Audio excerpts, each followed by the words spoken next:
let me, as the host in this place, introduce Frank La Rue, the special rapporteur on promotion and protection of the right to freedom of opinion and expression for the office of the United Nations High Commissioner for Human Rights. He has been a human rights activist in different capacities for the past several decades, coming from Guatemala, where he is still head of Demos organization. He worked in different international capacities protecting human rights and especially freedom of expression and freedom of opinion. He is in Hungary on his own initiative. The government invited him on his initiative. He wanted to get him invited, and then he was invited. He's here to talk about new challenges to freedom of expression. As far as I know, the Special Rapporteur is working on a report about freedom of expression and the internet, which is a very important topic, but perhaps we are more interested, if it were possible, to hear how his discussions and negotiations went with the government and with members of the parliament, if he's allowed, if diplomacy allowed him to talk about this. Thank you very much. Well, thank you very much. I really apologize for the delay. It was honestly not our fault, but it was all for a great cause because we've had very good meetings and it has been a very engaging conversation with members of parliament, which was the last meeting we had. And I must say I was delighted to have that meeting, and although I am very sorry to be late, but we are really very happy to have had these meetings and to be able to organize this trip in so little time.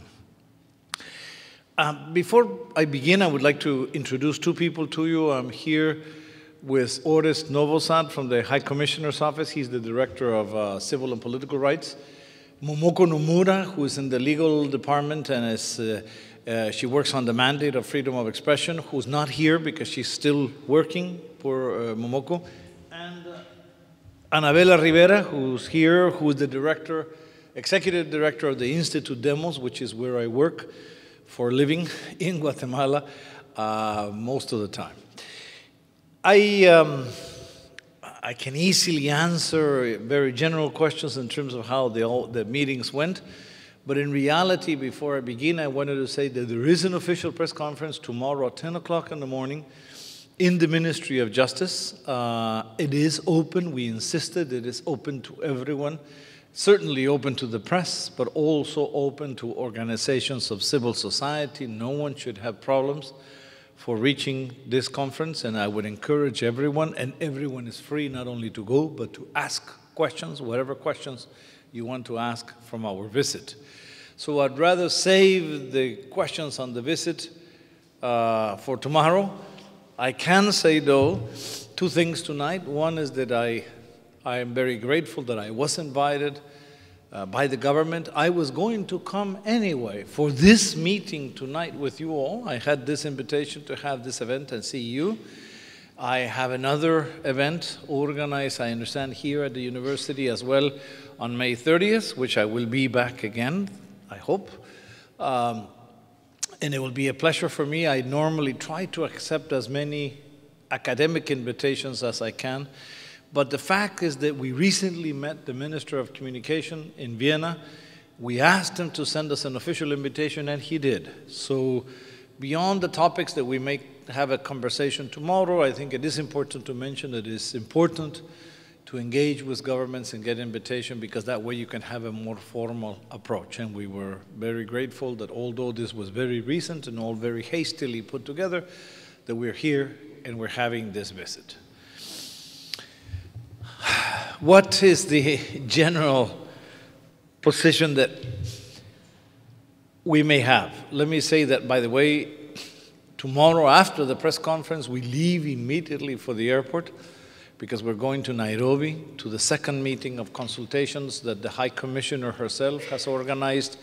She had agreed with the OIC to have 4 consultations on incitement to hatred and hostility, and violence on the basis of racial, national, or religious differences. And I think this is a very important issue. As you all know, the Human Rights Committee just did a general comment number what? 34, on Article 19. I think it's a very good comment. It's a great contribution, but it's only on Article 19 and not on Article 20 of the ICCPR. So I think it's important to have these consultations more on Article 20 to be able to develop further the whole question of incitement. The first meeting was in Vienna, was basically all the European bodies, the European Court, the European Commission Against Racism, and many others, and some UN bodies as well, the committee, a representative of the Human Rights Committee, and Absurd. But now we're going to Nairobi, and we will meet with Gitu Muigai, the rapporteur against racism and xenophobia and discrimination. And there will be another consultation in Bangkok and finally in Santiago de Chile. And believe it or not, after Nairobi, and I am not totally crazy, but after Nairobi, I will be going to Algeria. And this is interesting because the invitation came from them and not at my request. Normally, you have to make a request, try to insinuate yourself with certain governments, and this was not the case. The invitation from Algeria came from last year. They insisted several times. They began in September asking about that. When I gave my report in the General Assembly in October, they reiterated in the third committee of the General Assembly publicly that they wanted to have the visit of the rapporteur. And when all the incidents occurred in the Maghreb region and the north of Africa, I thought they were going to backtrack, but no, they have kept the dates, and we're going there in a week's time. So I'm very pleased to see that some countries are taking it seriously to invite the rapporteurs and the mandate holders, and we would hope equally seriously to look at the recommendations. What do we see in that region? And this I can advance because I'm not talking about Hungary. We had a series of consultations. Ironically, I'm doing my report for June on freedom of expression over the internet. This is something not decided because of the latest events, nor the North of Africa, nor WikiLeaks, nor any of the other incidents. This was decided over a year ago, that internet has grown in terms of the debate, and I have been able to go to several of the meetings of the Internet Governance Forum at the IGF. They have been very useful, and I think we have been successful with a series of NGOs and organizations that participate to build the broader and broader debate and discussion on human rights within the IGF. One of our preoccupations is that the only focus on internet was the technical focus, and it was lacking the human rights perspective.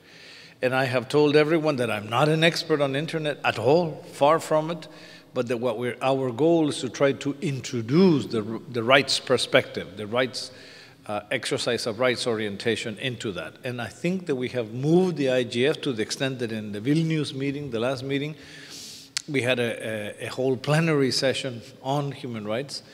And out of that came the idea of several organizations, including OSI, and who to support the series of regional consultations with the support of the Swedish government as well. And we were able to carry out consultations in Buenos Aires in October last year for Latin America. Then in November, we had Bangkok for the Southeast Asia. In January, we had Cairo for the Arab region, and we left a week before the whole place exploded. 3 weeks later, we had Johannesburg for Sub-Saharan Africa, and more recently, we had Delhi for India, for the Central Asia, for India, Nepal,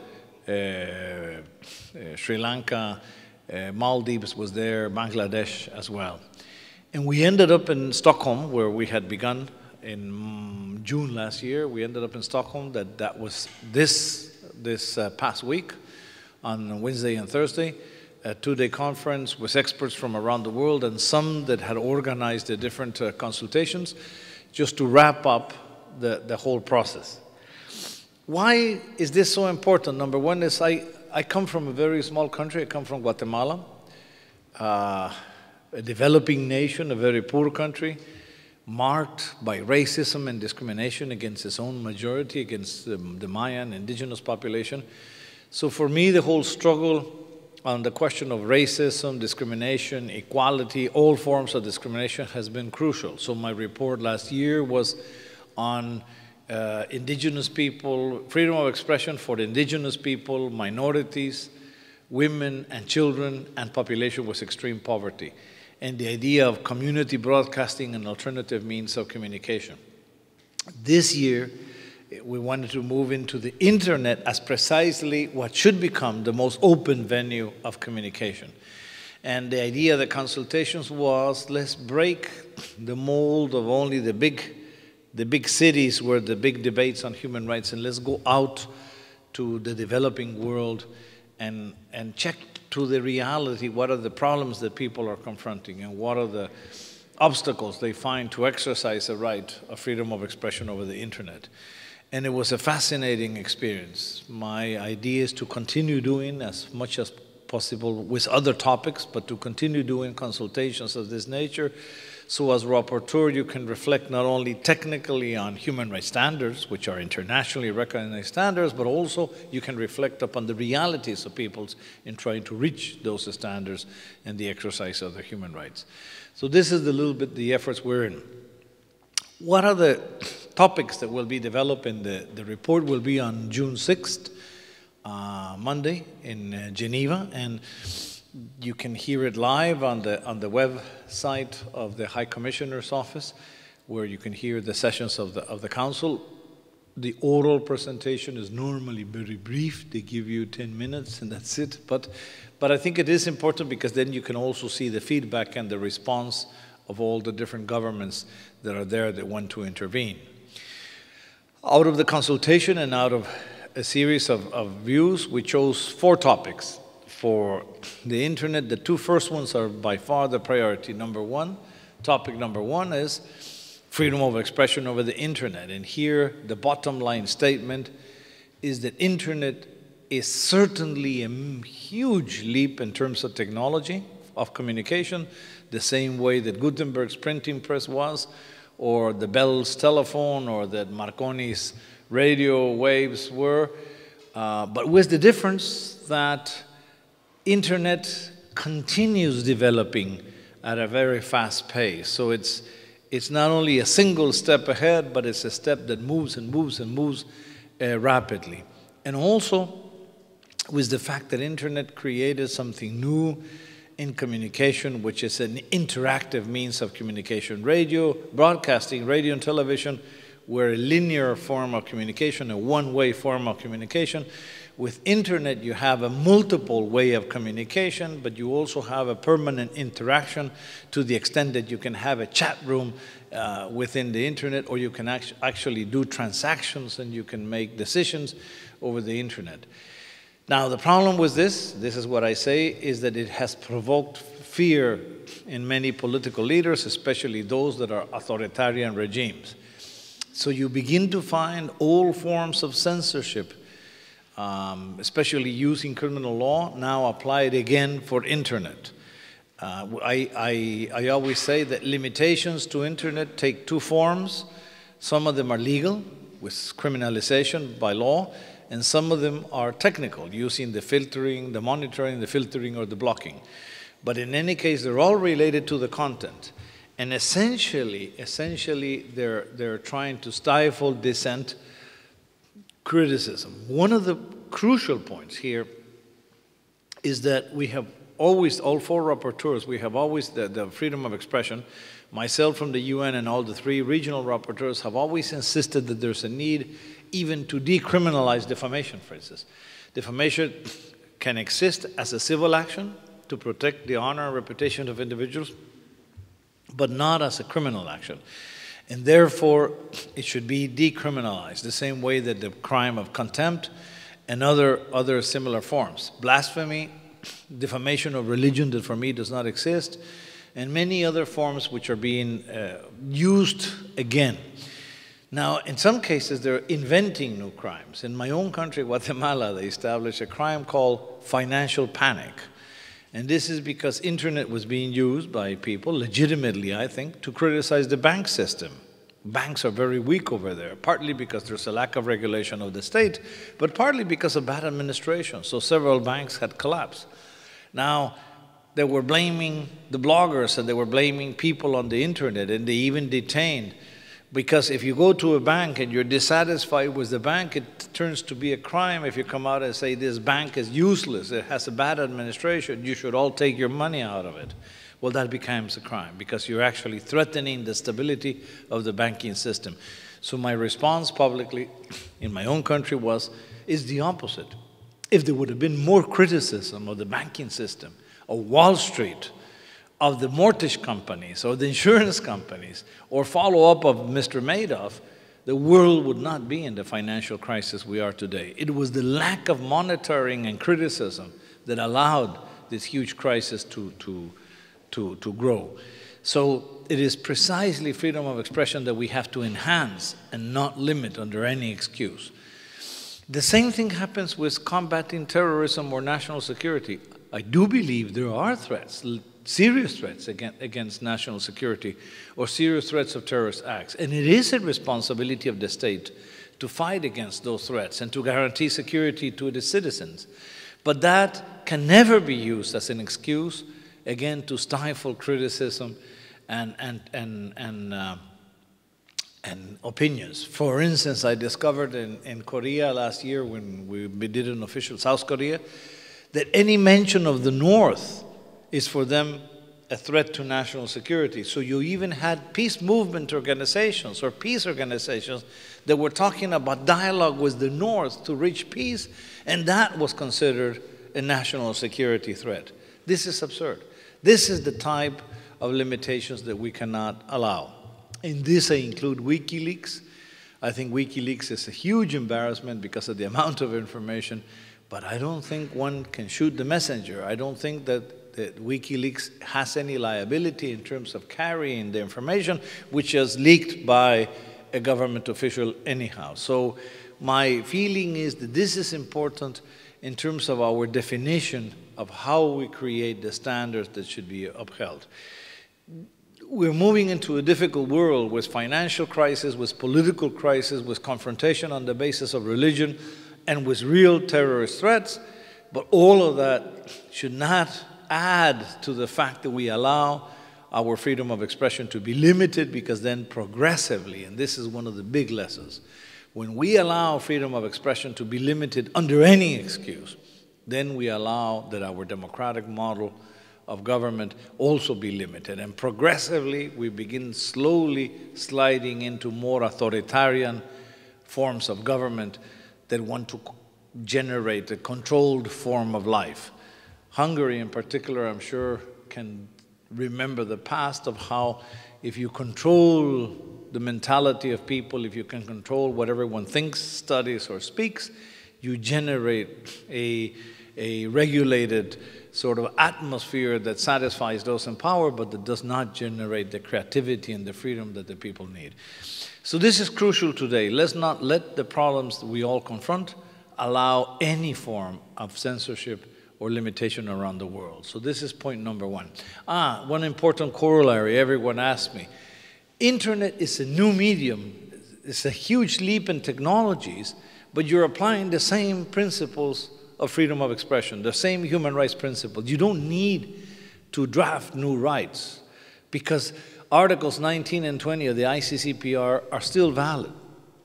I keep on saying even the Universal Declaration, when you understand that the freedom of expression is the right to seek and receive any information or to impart any information or ideas through written word, through oral word, through images, or any other medium that people want to use, it was because they were already, those that drafted the declaration and the ICCPR were already looking at the future, that there could be technological changes and that any form of communication would be applicable to use the freedom of expression as a principle. So I think this is crucial.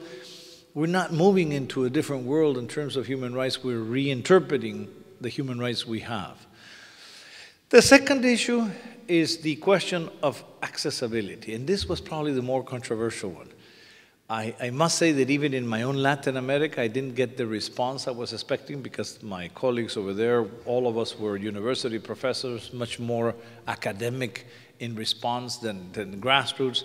But in Africa, in Johannesburg meeting, and in the Cairo meeting, and certainly in the Delhi meeting, I found it, there was much more of an activism of organizations, and clearly their accessibility was the major issue. And in Africa, for instance, people were saying, we don't have access to electricity in many villages, but we should demand access to electricity and internet service at the same time. Or, what they have done in some parts of Africa, use cellular phone technology, not only for communication in terms of telephone, but also to access internet and some form of communication. People are adamant, and what I say there is that within the principle of universality of human rights, if all human rights are universal, interrelated and interconnected and interdependent, communication of any form is part of that universality. It doesn't make sense, for instance, when they invented the telephone service, it didn't make sense only to have telephone among few. The whole purpose was to broaden the network of telephones to the majority. Maybe we never reached 100% access, but we did reach an enormous amount of people, and in some countries 100% households, but in others close to it. So I think this was crucial, and when landlines failed, cellular phones came in, which are now reaching that sort of level of 100% telephone accessibility. Well, internet is exactly the same thing. We must, if internet is so powerful as a political tool to mobilize opinion and thoughts, is so powerful as a human rights element to facilitate freedom of expression, if you link it to other rights, like right to education, because there won't be a possibility of education without internet, or you link it to access to information, which is part of freedom of expression, and transparency, then you will need internet. We have to link it to freedom of association. What happened in Africa and Tunisia showed us that it's the best organizing tool. You can link it to the freedom of congregation and mobilization. People can congregate and mobilize with internet. And very importantly, and this sometimes becomes controversial, but very importantly, we have to link it to the right to development. There is no chance of having development in the world today without electronic communication. The most remote, poorest, rural village has to be interconnected. So I believe this is crucial. And I think we have to make an effort to generate that accessibility. Now, access has to be divided in two forms as well. Access in terms of content and access in terms of infrastructure.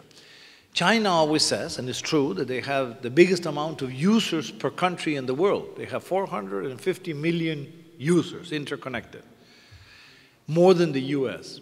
And this is true. But the amount of information or the variety of information they can access is very limited. Whilst in other countries, there's less amount of users, but the variety is absolutely widespread. I think this is crucial. And also some people add the quality of access. That we should not, number one, that we should not make internet another element of discrimination, another privilege of the few. I discovered in India, for instance, India is a superpower in many things, but in communication, certainly. It has one of the highest standards of technology, and it has permanent research of electronic communication. But to my amazement, only 7% of the population are interconnected. Only 7%. China, with all its problems, has 30% of their population interconnected, which is a lot more. So I think that we have to look at this. In some African countries, you may have less than 7%, in some Latin American countries as well. Unless we make internet accessible at a cheap, very cheap cost, very low cost to all, we will not be guaranteeing all these other, not only freedom of expression, but all the other rights. And I think this is what I really want to hammer into the UN. We have talked in terms of the infrastructure, to call upon all states to make it a part of a government policy, to reach 100. Some countries, Finland has it in their constitution, even to have access to broadband, that every single household should have access to that.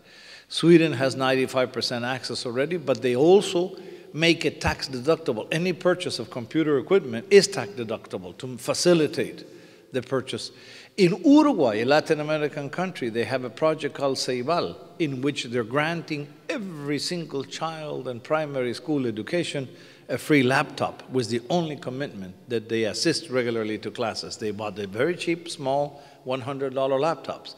But if they can continue this and they can sustain this project, they'll have the highest level of education in all the Americas, even more than the US. So some countries are doing different efforts and projects. For us, I think this is the challenge, how we universalize internet, as in a certain moment we universalize telephones and books and other means of communication. This is going to be the crucial 2 points. Then we talk about privacy rights and the fact that all users should know what the information that they upload is being used for, or when it is being requested by the state, or where is it put together, where is it kept, what is the server going to do with it, is there any interconnectivity between servers on this? I think these are crucial elements. And the fourth element is intermediary liability. And normally when people talk about intermediary liability, they're thinking liability in regards to the state, whether the state can sue, what happened in Italy with Google and in other parts, if the state can sue an intermediary. But oftentimes, and I mentioned this in Sweden, we forget that intermediaries' primary responsibility is to the end user. And there as well, there is a liability to the end user, because they can also be sued by the user if they violate their privacy right, if they violate their principles. So I think these are the issues that we have to look at. There's many more, by the way. Intellectual property is one of them that I left pending for the future to the debate develops. Or anonymity versus registration, real name registration. Or consumer protection. So in the process, I discovered many more topics that we can make an agenda with, but these were the 4 most important ones. Now, out of this, we want to have a 2-form campaign. One, in terms of freedom of expression, a decriminalization effort around the world. There should be less regulation and a less controlled environment over what is done on internet, or in general, control of the media, or of all forms of communication. But secondly, in terms of access, we believe we have to make access, universal access, a priority around the world. The Millennium Development Goal number 8 implies the transfer of technology from the developed world to the developing world. But I also believe that all states should subsidize internally internet. I always mention that I've never discovered any country that does not subsidize urban public transportation. Public transportation works if it is safe and it is cheap, and it covers a lot of territory. So all governments, central governments or city governments, try to keep it safe and cheap. And that means a big investment. And normally all public transportation services are subsidized. Well, if the state can subsidize transportation, it should also be willing to subsidize communication, electronic communication. And I think this, again, is a crucial element. Plus, the corporation should make cheaper and more accessible equipment, friendly, in a more friendly user way. These are the general positions. I will probably be moving into for the General Assembly, because of the persecution of the press, in what happened in Egypt and Tunisia, what's happening in Libya today, what's happening in the Ivory Coast. I have already spoken on this, move again into the protection of journalists around the world and the risk for journalism today, but also continue developing this topic in terms of journalism and internet, how the new forms of journalism and the new forms of media, even written media, is connected to internet, because every written newspaper now has an electronic version. Every radio station has an internet version. Every TV station. I'm a journalist. Besides a lawyer, I have a column in Guatemala, a weekly column, and my column appears in internet. I have a radio program, a weekly radio program, and our program is broadcast by a national network of radio stations, but it's also uploaded into our own website, and people can actually hear it and see it, because we have a camera in the studio around the country and internationally. So this is the new, the new wave of the future. I think it's going to be natural to link journalism and free press with the new media of technology, which is internet. So those are the findings. These are the challenges of the world today, especially in a world that wants to, again, regulate more and more. It is the challenge of how we deregulate and we open up communication, with the exception of the legitimate limitations. I just sent a message to the European Union on child pornography. Of course, we're all interested and we all agree on struggling against child pornography, struggling against hate speech, incitement to hatred and hostility and violence. Those are legitimate limitations, but should be the exception of the rule and not the norm. Beyond those legitimate limitations, we have to see how we maintain communication as free and open as possible. That's a little bit one. I don't know if you have any questions or any comments, please.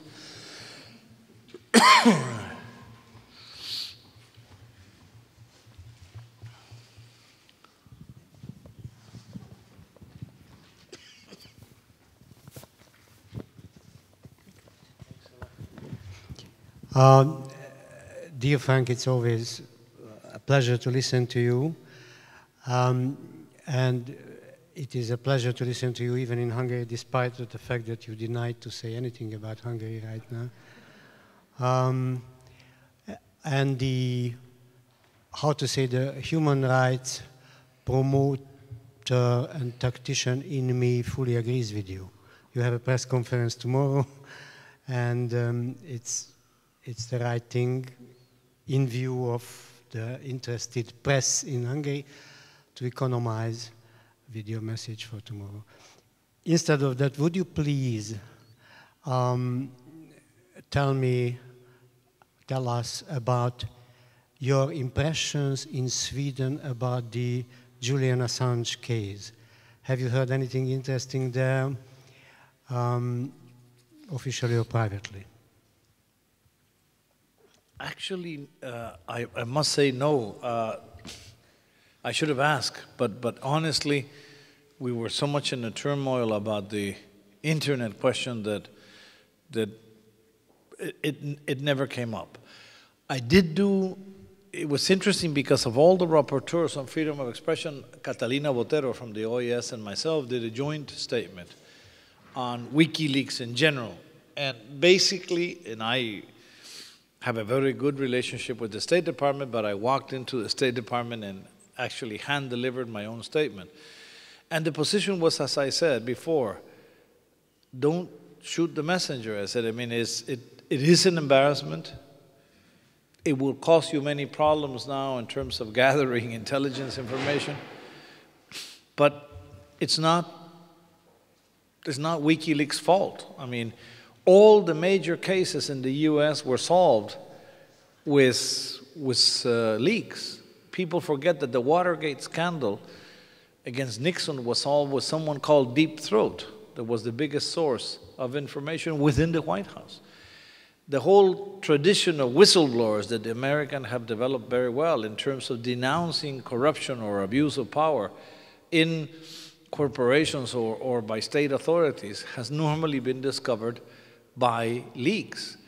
Berlusconi, I mentioned to them, tried to pass a law in Parliament where he wanted to forbid that newspapers could print leaks, especially photographs that were leaked. And I said, of course, everyone knows why Berlusconi doesn't want the photographs to appear, you know. But this is not right, I said. I mean, leaks have a role to play.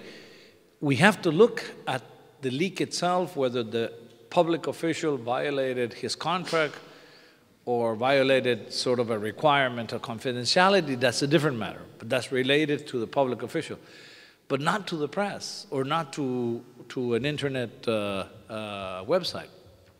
So I think everyone got the message, and my feeling is that things have calmed down. Whether there will be another type of legal action against Assange on something else, I don't know, but clearly we would oppose publicly that he is sanctioned on the basis of what was leaked there, no? Yeah, hello. I wanted to comment on, you said that a free and open internet would be vital to the strengthening of human rights and so on. But having been on the internet for a long time, my sense is that what's actually happening is that the internet is being restricted more and more, and you came to that. So the original internet, as it was when it first started, was probably the closest to being free.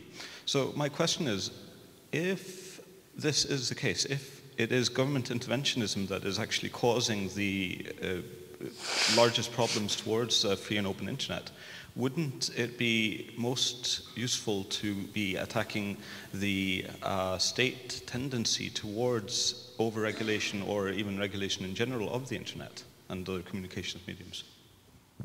No, I agree. My first point of freedom of expression was to say that we should try to deregulate internet as much as possible. Maybe regulation should exist in terms of non-monopolic tendencies or of cost. Let me give you an example. For CEPAL, which is the UN Economic Commission for Latin America, the cost of internet in Latin America is very high because there's a duopoly.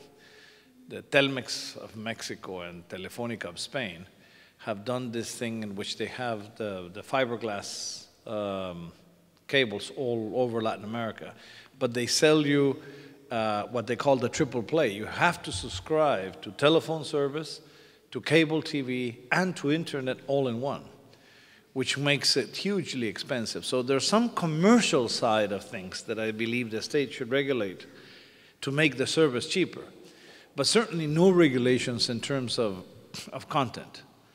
On the contrary, there should be more open to have a principle of diversity. And like I was saying earlier, one of the problems is I feel politicians getting very nervous. What happened in Tunisia and in Egypt, and it's happening in Bahrain and Yemen and other parts, Libya, I think is going to scare them more yet. Some governments are going to become very afraid and will try to limit internet more. So I believe that we have to move a campaign on decriminalizing freedom of expression in general, but especially over the internet, and deregulation of internet. Thank you so much for being here and for supporting press freedom and freedom of speech here. And as you have a most global view and also you look at the situation from your home country, I wonder, how do you see the role of Europe? And when I ask this, I have in mind some worrisome developments like the Audiovisual Media Services Directive that extended the scope of the TV directive to a part of the internet, a growing part of the internet.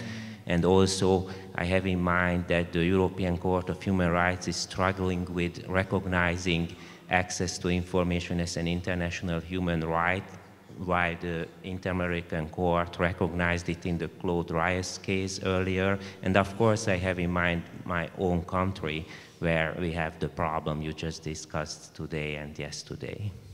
So how do you see the role of Europe? I agree with you. I mentioned here in Hungary, although I don't want to speak till tomorrow, but that you cannot apply to internet the same regulations you apply to television or to broadcasting.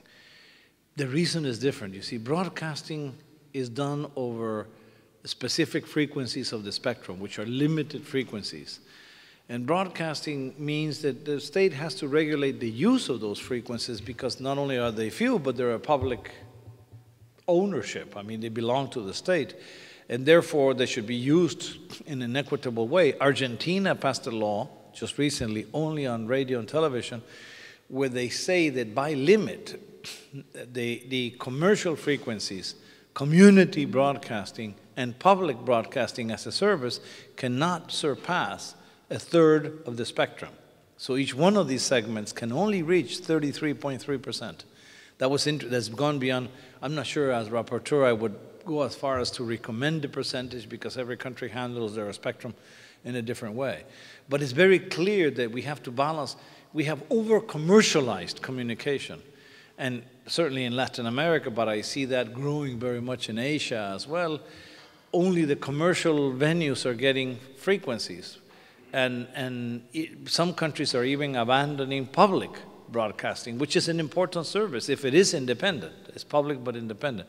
So I think these are the issues to reflect. But clearly, within that is the idea that internet cannot be regulated, because it is not a television service or it's not a frequency of radio. Internet is the most open venue, and this is the value of internet. And if we begin trying to corner it, plus the fact that it doesn't work. I mean, when Turkey tried to ban YouTube, everyone was using an alternative access. So I think the technology itself grows so fast that even for countries that want to block or filter messages, it'll be increasingly difficult. So certainly I believe in deregulation of internet. Was the only intervention, if you want, on the commercial side of matters, like I said, non-monopolic laws to make a cheaper service, but never on the content or on the service itself.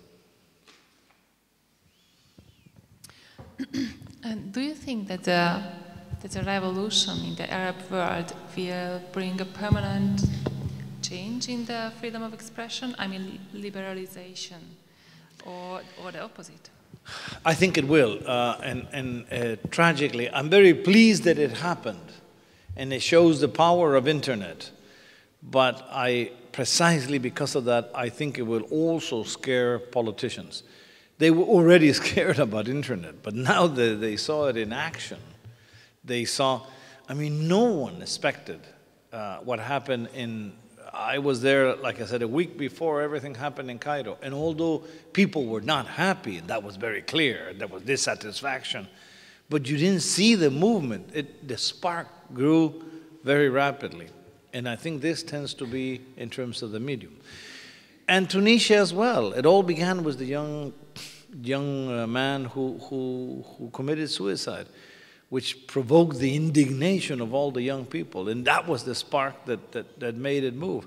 But internet is the medium. When people talk to me, they said the internet revolution. I say, no, internet does not have a revolution. This was a people's revolution in Egypt or in Tunisia. Internet was the medium, but it is clear that internet played a very important role. I always caution everyone too. Internet was important in disseminating information, in expressing the indignation and the anger, in convening and convoking people to congregate or to mobilize. And all that is fantastic. But internet cannot, because it's not its role, magically organize a transition government. So it doesn't necessarily mean, for instance, in Egypt, who do we have in power today? The army. And that worries me a lot. I think it was important up to now what young people were able to do with internet. But there has to be a follow-up by young people themselves. You can never just be happy with confronting authoritarian rule. You have to be able to generate alternatives. And this is the big challenge, I think, and clearly the limitation of internet. Okay, I like your view on the things that you said. I deeply care about the internet. What I recognize is a common theme, that the internet really permeates everything, every aspect of life.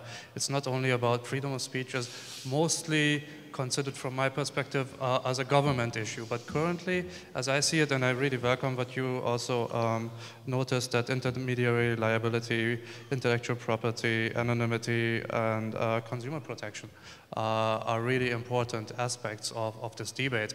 And I think it's really difficult to separate freedom of speech from these issues. Mm-hmm. And I also see a shift from government suppression of speech to a business-oriented freedom of speech suppression, which the governments are really, really happy to support, because the business demands tools to suppress freedom of speech, which they will regulate to allow, and then they can misuse them themselves. So I think there's a real shift going on to the business side of protecting freedom of speech. How can we hold accountable companies like Nokia, like Vodafone, that has been cooperating with the Egyptian authorities in suppressing free speech? How is this going to happen? Because I think the UN itself is also more operating on a national level and or governmental and state level. And as we can see also in this aspect, the rule and the strength and the power of nations is diminishing to businesses in general. I fully agree with you. I don't think it's so much that the power of nations is diminishing or the states. I think what happens is that the states are taking a very comfortable position in transferring the authority to the ISPs, for instance, because it makes them look good. For instance, we discovered in Korea, and this is something Korea used to have, still has, the KCC, the Korean Communications Commission, that dealt with all communications, basically broadcasting. But then they organized the KCSC, the Korean Communications Standard Commission. And the only role of that commission was to set the standards in which private servers would have to monitor, filter, or block messages in the internet. So the state was setting the standards, but the private companies were doing the censorship. So I think this is a very dangerous position, because number one is the state can never transfer this responsibility to anyone in the private sector. State has to uphold human rights and protect freedom of expression. And if it limits expression, which it can, it has to be in a very qualified way within human rights, international law. And then international private corporations do not have those standards. So then who are they accountable? This is why I always talk about intermediary liability is not only liability toward the state, should also be liability to the end user. And you are right. There is a move to hand over that responsibility, because then the states are anonymous. And in the corporation, no one takes responsibility for the censorship. This cannot be. So we have to force states to keep that responsibility within their own boundaries and be accountable. Thank you. The concept of intermediary liability towards us is fantastic. Thank you. Well, there's a few hands, but I wanted to take advantage of having the microphone in my hand for a moment, as you do. And I just wanted to follow up on that a little bit, because I think that really is a key question, which is the role and the role of corporations in this as the key providers of certain technologies, softwares, and infrastructure. And I love the example of the value of municipalities or states, being obliged to provide access to communications like they do other kinds of subsidies like transportation or basic utilities, right? But I think about the example of late in Philadelphia, where the city actually did try and create a affordable wireless scheme, making the same argument that it's as crucial as making sure that our citizens have, water and power and telephone. We need to make sure they have affordable broadband, and yet it was struck down at the state level because, it failed for other reasons, but there was an important decision at the state level at the behest of the corporate telecom companies to disallow the municipalities from having the authority over that. And so when we talk about the regulation and the important role that the High Commission of the UN is playing in helping governments and positioning good practices at the level of regulation, I wonder, it's so much more complicated when we're talking about the role of corporations. And so I'm wondering, is there more engagement that you think could happen from some of the bodies? In terms of corporations, it's an interesting experience. I have been meeting, there's 3 corporations, that's Google, Yahoo, and Microsoft. that have voluntarily joined a movement that they created called GNI, the Global Network Initiative, with two human rights organizations, the CDT and Human Rights First. And the idea is to begin creating a coordination of internet worldwide corporations on a human rights basis. This is just beginning, mind you, but I think it's a good step. And they have invited me to speak with them already, and they're trying to invite other corporations.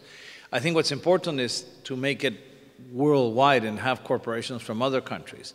But I agree with you that number one is to include the human rights perspective is crucial, and secondly, to have the states assume their own responsibilities. In terms of the local experience, it's interesting. Many, many years ago, when the internet began, there's a very small community in Washington, D.C., which is Tacoma Park, which is a very integrated community with a very lively sort of local life.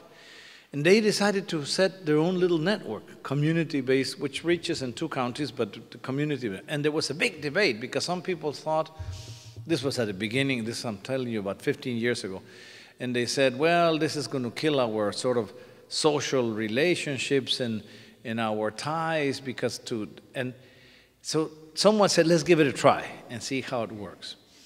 And interestingly enough, they began evaluating, like they would say, a woman would come up and say, look, the other day I came out to my car and I discovered I had a flat tire and I don't know how to change a tire. So I went back in, got on the internet, sent out to the neighborhood, look, I have a flat tire, who can come and help me? And immediately she had 10 neighbors with their trinkets and things and helping her. So she says, for me, all this enhanced community life and voluntary support instead of limiting it in a different way. So the experience of many communities has been that way. Internet serves many purposes, including sort of strengthening the social network. Many things can happen, wrong things can happen. One of the issues that are being confronted in Europe and in North America is the whole question with children of bullying over the internet. Yes, I mean, there are some negative sides of it too that have to be controlled. So not everything is perfect, but I think internet can be oriented into the right direction. I'm sure that almost everyone here shares your concern for the increasing restrictions on freedom of expression. But at the same time, as you well know, both the Universal Declaration and the Covenant identify very specifically that those who exercise their rights to freedom of expression have special responsibilities. Yes. And the list of permissible limitations is much broader with respect to expression than with respect to many other rights. Do you think that this notion of special responsibility applies equally to the internet as it does to other media, or should we draw some distinction as we move forward? No, I think it applies to, like I said before, I think internet, we should apply the same principles we use for freedom of expression in general. Look, the same fears that people have about internet, they had about radio broadcasting at the beginning. Remember that radio broadcasting began only as a public service.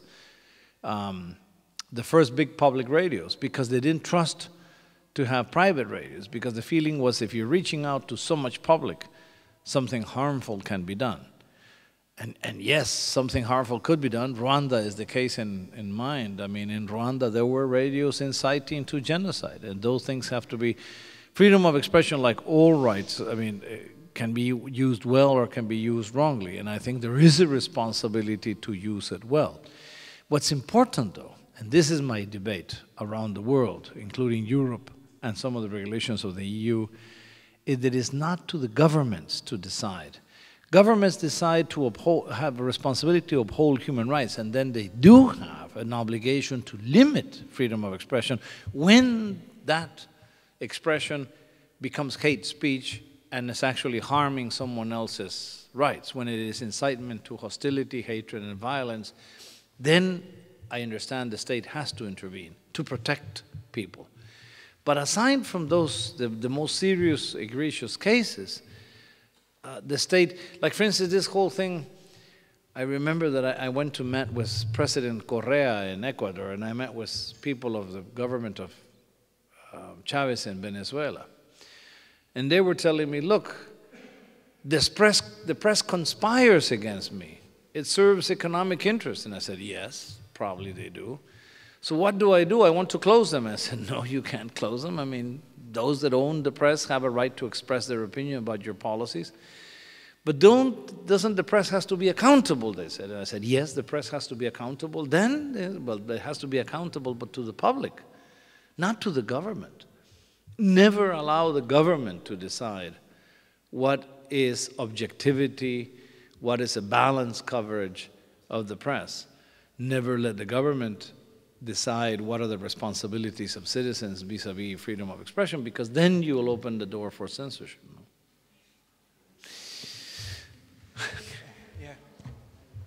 Let me take an example from so-called Black Africa. Also, I'm a Hungarian from East Europe, but a friend of mine from Ghana told me that they must travel by bus for miles and miles to use internet. On the other hand, as far as I know, the societies in these countries, in so-called black part of Africa, couldn't be addressed very open societies. So what may be the future and how we can help them if they need, and if we can, to solve this problem? Thank you. Well, and let me finish with this. It's a very important question because very relevant to what I hear around Europe. People tell me, well, you see, if we're going to allow media to be used, broadcasting, radio, television, or internet, we need a rather educated society. I understand they say middle class upwards or intellectuals can use it well. This is not necessarily true, because it turns out that we're building a double discrimination against the poorer sectors of society. Not only are they poor and have been limited in their economic development, but on top of that, we want to limit them in their access to communication because they are poor, which is a double punishment. I believe the other way around. I believe that communication can actually help them come out of poverty and can be an element. This is, I always use the example, it's a little bit simplistic, but I think it works. When Gutenberg invented the printing press, it was clear that that only made sense if people would be taught how to read and write, which did not happen when Gutenberg invented the press. This is why the first books he printed were all religious books, because only the church knew how to read. That's where you had all the intellectuals. But eventually, society and civilization moved to printing cheaper books and broader books of interest to all. Now, theoretically, anyone who knows how to read can buy a book.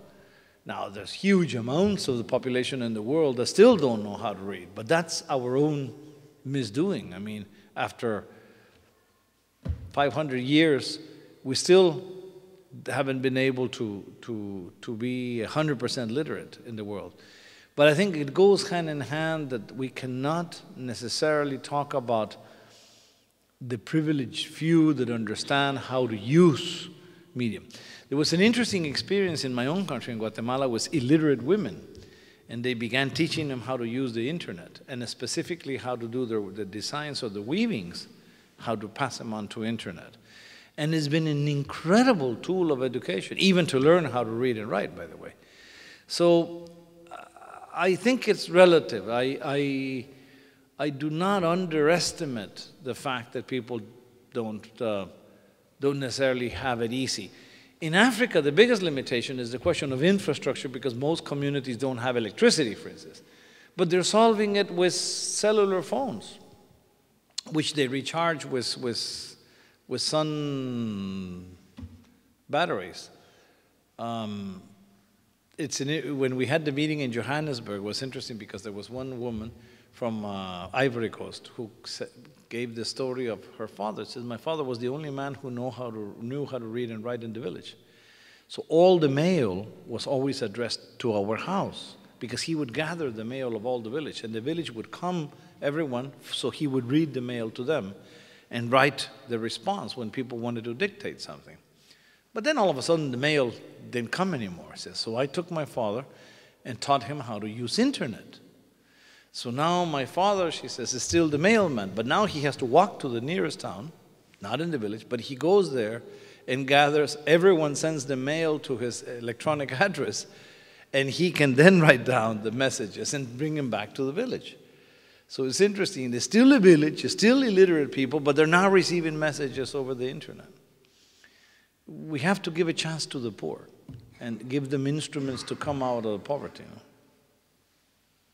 I think if it's all right, we've got time for one more question, if you don't mind. Okay. Wow.